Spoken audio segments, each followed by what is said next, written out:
भाई जो गुरु बचन पे डट गए, कट गए फंद 84 के। डुप्लीकेट अल्लाह की भक्ति करते करते अंत में हजरत मोहम्मद जी की बड़ी दुर्गति से मौत हुई, बड़ी दुर्गति से। अब ये विचार करने की बात है मुसलमान समाज के भाई बंधुओं के लिए, मुल्ला मौलवियों के लिए, कि हजरत मोहम्मद जी ने क्या किया। वो कितने पाक पुरुष थे जिन्होंने कभी मांस को छुआ भी नहीं, और आप लोग सातों दिन हरी सब्जियों की तरह मांस खाते हो। और जब हजरत मोहम्मद जी की ऐसी दुर्गति से मौत हुई, अंत में अकाल मृत्यु, मात्र 63 साल की उम्र में अकाल मृत्यु, तो सोचिए आप लोग अल्लाह की इबादत तो छोड़ दीजिए, आप तो अपने नबी हजरत मोहम्मद जी की शिक्षाओं पर भी सही प्रकार से नहीं चल पा रहे। तो आप लोगों के साथ में क्या बीतेगी, आप कहां जाओगे जब आपके नबी जन्नत में नहीं जा पाए। एक छोटी सी झलक आप लोगों को दिखा देते हैं आप ही की धर्म की पुस्तक से कि अंत समय में हजरत मोहम्मद जी के साथ में क्या हुआ था, ताकि आप लोगों को विश्वास हो जाए और आप भी हो सकता है ये कुकर्म करने से बचें। तो भाई और बहनों, ये पुस्तक है हजरत मोहम्मद सल्लल्लाहु अलैहि वसल्लम, मोहम्मद इनायतुल्लाह शुबानी, अनुवाद नसीम गाजी फलाही। ये ना मैंने लिखी है ना मेरे गुरुदेव भगवान ने लिखी है, ये आप मुसलमान धर्म के भाई बहनों के द्वारा लिखी गई है। ये इनके टेलीफोन नंबर हैं, Madina Islamic book depot centre 273 Ramganj Bazar Jaipur, ये उनके मोबाइल नंबर हैं। मालिक अब्दुल मुजीब है, ये वहां से लाई गई है। मरकजी मकतबा इस्लामी पब्लिशर्स नई दिल्ली, ये पिन कोड नंबर है। कहां से छपी है, ये कॉपीराइट वगैरह सब कुछ देख सकते हैं। ये आपको इसलिए दिखाया जा रहा है ताकि आप लोगों को विश्वास हो कि वास्तव में हमारे धर्म की पुस्तकों में क्या लिखा है और हम लोग क्या साधना कर रहे हैं। तो ये हजरत मोहम्मद जी की जीवनी है और पेज नंबर 326 से आप इसको पढ़ सकते हैं। पेज नंबर 326 से तकलीफ बहुत बढ़ गई, यानी अंत समय में हजरत मोहम्मद जी को इतनी ज्यादा तकलीफ हो गई, उनसे खड़ा भी नहीं हुआ जाता था। मात्र 63 साल की उम्र में, मात्र 63 साल की उम्र में उनकी अकाल मृत्यु हुई। अब सोचो भाई और बहनों, आप लोगों के साथ में क्या बीतेगी। अंत में ऐसी दुर्गति आपके नबी की हुई, उस डुप्लीकेट अल्लाह, उस शैतान की इबादत करने से, शैतान की इबादत करने के कारण, शत भक्ति को ठुकराने के कारण। जो ओरिजिनल अल्लाह उनको मिले थे, कबीर परमात्मा जिंदा बाबा के रूप में काबा में, जब हजरत मोहम्मद जी हज करने गए थे, उनको वहां ओरिजिनल अल्लाह मिला था, जिंदा बाबा। जो तुम मुसलमान समाज के भाई कहते हो अल्लाह दिखाई नहीं देता, अल्लाह बोलता नहीं, अल्लाह चलता नहीं, वो अल्लाह उन्हें मिला था और अपने लोक में लेके गया था, सचखंड में लेके गया था। लेकिन हजरत मोहम्मद जी ने अस्वीकार कर दिया, क्योंकि यहां उनके बहुत ज्यादा फॉलोवर हो गए थे, उनके अंदर मान बढ़ाई छा गई थी, अहंकार आ गया था। तो परमेश्वर ने उनको वापस छोड़ दिया और उनको एक कलमा दे दिया, अल्लाहु कबीर, कि ऐ हजरत मोहम्मद, अगर कभी कोई आपत्ति आए तो तू ये कलमा पढ़ना, मैं तेरी मदद के लिए आऊंगा। उसके बाद पूरी जिंदगी हजरत मोहम्मद जी ने वही शैतान वाली इबादत की, वही शैतान वाली। और उस इबादत को करने के चलते अंत में हजरत मोहम्मद जी के साथ में क्या हुआ, कैसी दुर्गति से उनकी मौत हुई, ये वर्तमान के मुसलमानों के लिए, जो हरी सब्जी की तरह मांस खाते हैं, मंदिरों में जाते हैं, मजारों पे सिजदा करते हैं, बहुदेववादी हो गए हैं, ये उनके लिए शिक्षा है कि तुम्हारे नबी के साथ में ऐसा हुआ और तुम तो वो भक्ति भी नहीं कर रहे जो तुम्हारे नबी ने की थी, तो आप लोगों के साथ में क्या बीतेगा। तकलीफ बहुत बढ़ गई, बुखार इतना तेज हुआ कि पूरा शरीर जलने लगा। चहेती बेटी फातिमा रोज बाप की खिदमत में यानी सेवा में हाजिर होती। आप उन्हें देखकर शने से खड़े हो जाते, उन्हें चूमते और अपने पास बिठा लेते।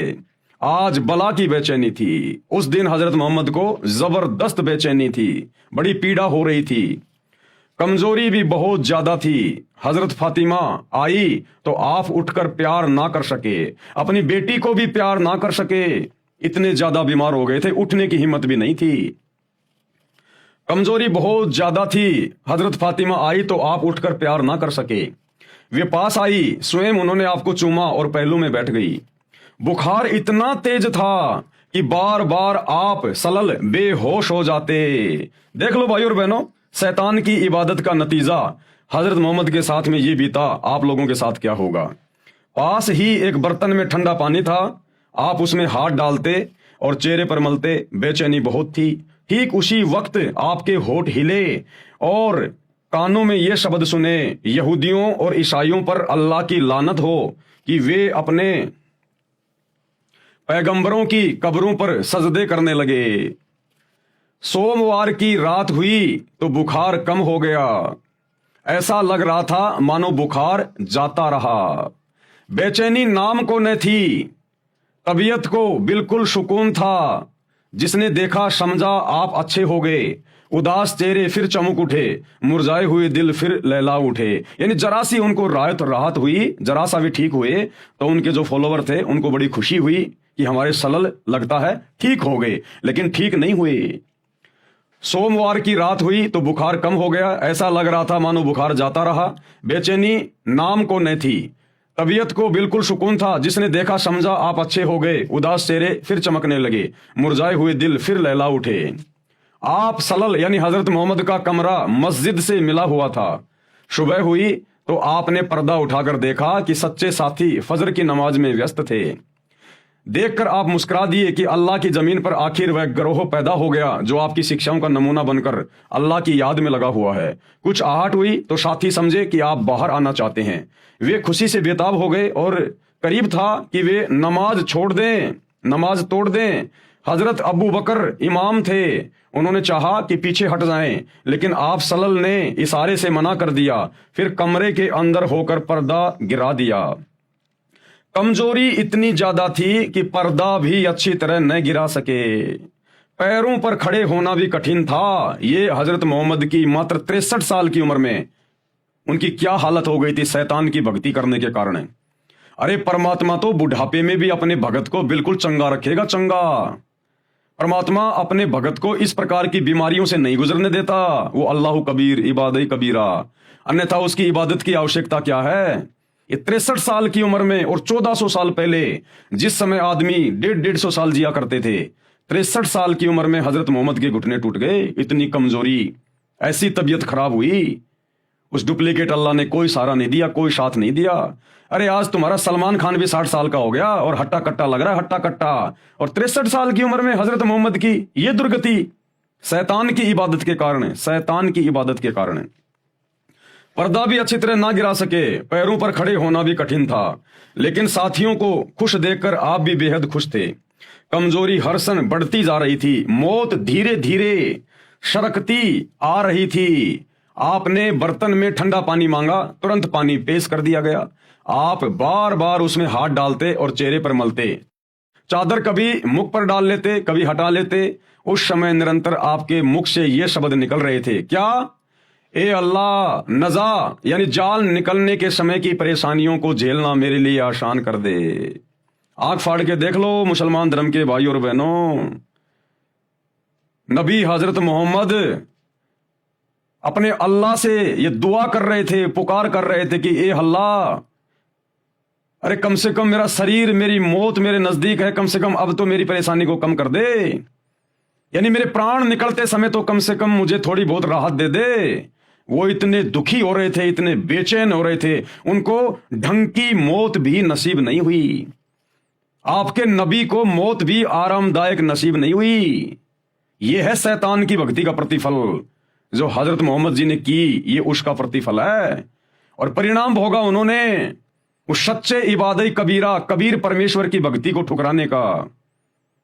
अंत में अल्लाह से पुकार कर रहा है, मिन्नतें कर रहा है कि मेरी मौत का दिन निकट है, कम से कम मेरी थोड़ी बहुत तो परेशानी कम कर दे, मेरे प्राण तो ढंग से निकल जाएं। लेकिन वो भी ढंग से नहीं निकलने दी वो शैतान ने, डुप्लीकेट अल्लाह ने। ए अल्लाह, नजा यानी जान निकलने के समय की परेशानियों को झेलना मेरे लिए आसान कर दे। प्यारे बाप की बेचैनी देखकर हजरत फातिमा बेचैन हो गई, उनकी बेटी भी बेचैन हो गई अपने बाप की बेचैनी को देख के। वे खुद ब खुद पुकार उठी। हजरत फातिमा क्या बोली? हाय मेरे बाप की बेचैनी। आपने सुना तो फरमाया आज के बाद फिर तुम्हारा बाप बेचैन ना होगा कि बेटी मैं जा रहा हूं, मेरा अंतिम समय है, इसके बाद मैं कभी बेचैन नहीं रहूंगा। यानी इस शरीर में मुझे फिर ये तकलीफ नहीं मिलेगी, ये मेरी अंतिम तकलीफ है, मेरी लास्ट तकलीफ है। इतना दुखी, इतना परेशान अंत समय में। दोपहर के बाद का समय था, सीने में सांस धड़ाधड़ रही थी, धड़धड़ा रही थी। इतने में आप सल्लल्लाहु यानी हजरत मोहम्मद के होठ हिले और कानों में ये आवाज आई, नमाज और गुलामों से अच्छा सलूक। फिर हाथ ऊपर उठे, आप सल्लल्लाहु ने उंगली से इशारा किया और फिर फरमाया अब और कोई नहीं, बस वही सबसे बड़ा साथी। क्या बोले हजरत मोहम्मद? बस अब और कोई नहीं, वो ही सबसे बड़ा साथी। कौन? वो इबादई कबीरा, ओरिजिनल खुदा, जो हजरत मोहम्मद को मक्का में मिला था, काबा में मिला था। क्योंकि हजरत मोहम्मद ने देख लिया कि मैंने शैतान की इबादत की पूरी जिंदगी, और अंत में मुझे मौत भी ढंग की नसीब नहीं हो रही, इतनी भयंकर बेचैनी मुझे हो रही है। तो कहा कि एकमात्र वो ही है बस सबका साथी, अल्लाह कबीर, वो कबीर परमात्मा ही साथी है, ये शैतान साथी नहीं है। अब और कोई नहीं, बस वही सबसे बड़ा साथी। यही कहते कहते हाथ लटकाए, आंखें छत से लग गई, और पवित्र आत्मा रब से जा मिली, यानी शैतान से जा मिली। मुसलमान जिसे अपना रब कहते हैं, जिसे अपना अल्लाह कहते हैं, वो शैतान है, शैतान है। अब ये देख लो अंत समय में हजरत मोहम्मद की हालत। अरे भक्ति क्यों की जाती है, इबादत क्यों की जाती है? ये दुनिया मंदिरों में, मस्जिदों में धक्के क्यों खा रही है? ये भगवान के लिए पैदल जाती है लंबे लंबे रास्ते तय करके, क्यों? सुख शांति के लिए। जब तक जिए तब तक घर परिवार में सुख शांति रहे, कारोबार ठीक ठाक चले, बाल बच्चे सलामत रहे, शरीर सलामत रहे, और अंत में ये शरीर आसानी से छूट जाए। इसीलिए तो दुनिया भक्ति करती है। और देख लो हजरत मोहम्मद जी की अंत समय में क्या हालत हुई। तो वर्तमान के मुसलमानों को एक शिक्षा है कि तुम लोग तो वो साधना भी नहीं कर रहे जो हजरत मोहम्मद ने की थी। उस पवित्र आत्मा ने कभी जिंदगी में मांस को छुआ नहीं, कभी ब्याज लिया नहीं, कभी झूठ बोला नहीं। और आप मुसलमान क्या कर रहे हो वर्तमान में? उनकी एक भी शिक्षा पर नहीं हो। तो सोचो तुम्हारे साथ में क्या होगा, यहां भी और शरीर छोड़कर जाने के बाद भी। सोमवार का दिन था, रबीउल अव्वल की 12 तारीख थी, हिजरत का 11वां साल था। जानी सारों की नजर में दुनिया अंधेरी हो गई और दिल की बस्ती में सन्नाटा छा गया। निसंदेह हम अल्लाह ही के हैं और बेशक उसी की ओर लौटने वाले हैं। ए अल्लाह, सलामती हो प्यारे नबी पर। अरे जब खुद हजरत मोहम्मद की दुआ उस डुप्लीकेट अल्लाह ने स्वीकार नहीं करी, खुद हजरत मोहम्मद जी प्रार्थना करते करते मर गए कि ए अल्लाह, कम से कम मरते मरते तो कम से कम मुझे थोड़ी बहुत राहत दे दे, बड़ी बेचैनी हो रही है।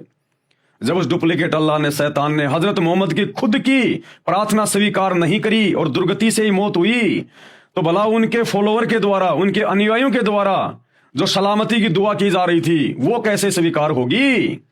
हे अल्लाह, सलामती हो प्यारे नबी पर। नबी बेचारा तड़प तड़प के मरा, नबी की तो उसने सुनी नहीं, तुम्हारी कहां से सुन लेगा? उनकी संतान पर और उनके सब साथियों पर। इंतकाल के समय आप सल्लल्लाहु की उम्र 63 साल थी, मात्र 63 साल। अकाल मृत्यु हुई, अकाल मृत्यु। जबकि भक्ति करने वालों की, सच्चे खुदा की सच्ची इबादत करने वालों की, आजीवन मर्यादा में रहने वालों की कभी भी अकाल मृत्यु नहीं होती है। अंत समय में भगत की मौत ऐसे होती है जैसे पका हुआ आम का फल जरा सी हवा लगते पेड़ से नीचे गिर जाता है। तो अंत समय में भगतों की ऐसी मृत्यु होती है। दुनिया वालों की तरह हॉस्पिटल में तड़प तड़प के, एक्सीडेंट में इस प्रकार से मृत्यु नहीं होती, अन्यथा भक्ति की क्या आवश्यकता। भाई जो गुरु वचन पे डट गए, कट गए फंद 84 के, कट गए फंद 84 के, कट गए फंद 84 के।